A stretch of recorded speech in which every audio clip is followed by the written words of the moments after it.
Jeff, San Angelo, Texas, says back in the early days of TNA, dirt sheets were suggesting that you and Dusty Rhodes were butting heads over the creative direction of the company.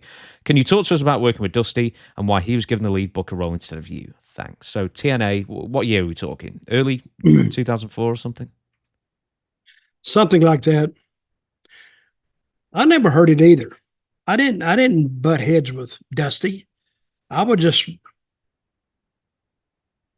I would just let go from the creative team, and I would go to TV. I would go to Orlando, and I would sit there for 2 days, do absolutely nothing. Dusty didn't ask me to do anything. He didn't ask me to produce this segment or to produce that interview, to go to the truck, to tell them this or tell them that. I did that big fat zero. I did nothing. So as far as butting heads with him, no, I didn't butt heads with him. I barely talked to him, to tell you the truth. So, but it was a very difficult time in my career because I didn't know what was going on. I don't think they knew what was going on. And all of creative was dismissed. Dusty had it all. And so usually when we would write TV out, we had a guy that was with the computer there, and he would put all this, he would type all this stuff out, all our notes and everything. Dusty had 2 pages, handwritten notes that he would come in and they would mimeograph them off, copy them, and everybody, and you was trying to read the writing, and that was it. And so we would sit down and we would do the TV, and Dusty would go over the TV, and it'd be about 15 or 20 minutes to go over like a 2-hour show, and we were gone. We were out of the creative meeting for the day. And I didn't even have to go to the creative meeting. I went, but I had nothing to do. But as far as butting heads, hard to butt heads when, you're not doing anything and not, talking about the show to him. So no, I'm gonna have to call. I'm gonna have to throw the flag on that one. That never happened. So what was the story? And wait a minute. What is in dirt sheets? What dirt sheet said that? Meltzer? I remember reading this a long time ago, and I think it might have been the other one, the PW Torch, maybe.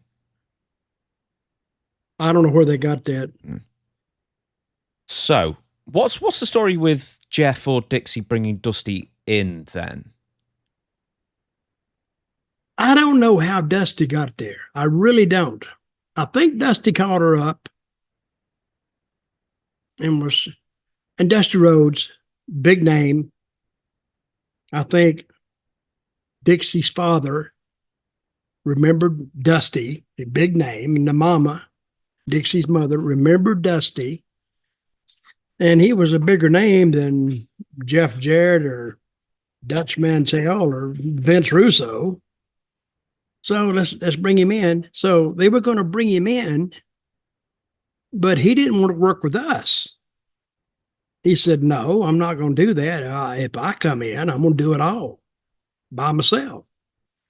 So because Dusty didn't want to, on the off week, we would go to Orlando like every 2 weeks on a Monday, and we would do TV on Tuesday and Wednesdays, and we would. That would be our TV commitment.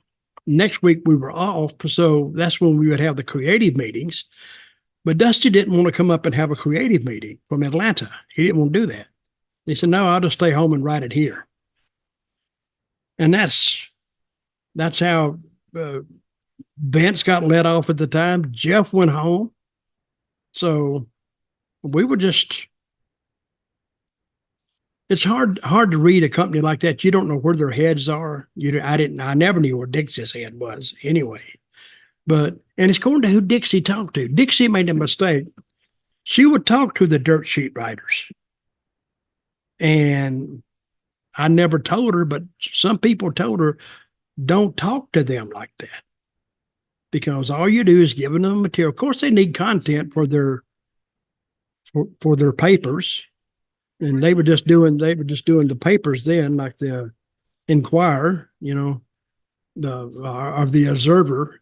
They were just doing papers then, and all they wanted was information. But Dixie didn't know exactly what to tell them, and she would tell them too much, and they would take everything that she told them and amplify it. And I don't. How long did Dusty stay there? Does it say? No, I was going to ask you the same thing. I don't think he was there. Maybe 6 months. Maybe he wasn't there long. So when Dusty comes in, you're still okay. Technically, still on the creative team.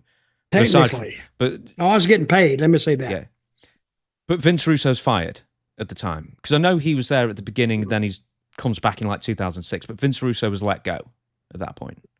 I think so. Who else was still on the creative team, quote unquote, at that time who was retained? Do you remember? Nobody. So basically, well, no, it must have been someone else in the room apart from you and Dusty for 20 minutes. Okay, Mike Tenay, but he was the announcer. Don West, but they were announcers. And I think they had a guy there who, it was Rudy. He's a referee in WWE. Rudy Charles. Now. Rudy Charles. And his name is Daniel. I don't remember his last name now. He was the stenographer. He's a referee in the WWE now. Dan Engler. Engler. Yeah. Dan Engler. Yeah, that's his name. And Terry Taylor was there for a while. Jeremy Borash was there for a while, but they were all gone. When Dusty came in, he got rid of everybody. I know he was only there for, I guess, 6 months. We're sort of estimating here, but did he do a good job, do you think, in the end? Or no. Just no? It's like anything else, you know. When Dusty booked Mid Atlantic, Dusty just booked the main event, I heard. The rest of it he left to it was the manager, James E. Yeah, he left the rest of the card to fill in to JJ. So JJ was actually the underneath booker, and Dusty just put his name on top with the name, and they did big business. And the Rock and Roll Express, and he had the big Russian, a couple of Russians there, Dusty, Magnum TA, and I can't remember his name now though. But that's who he worked with there.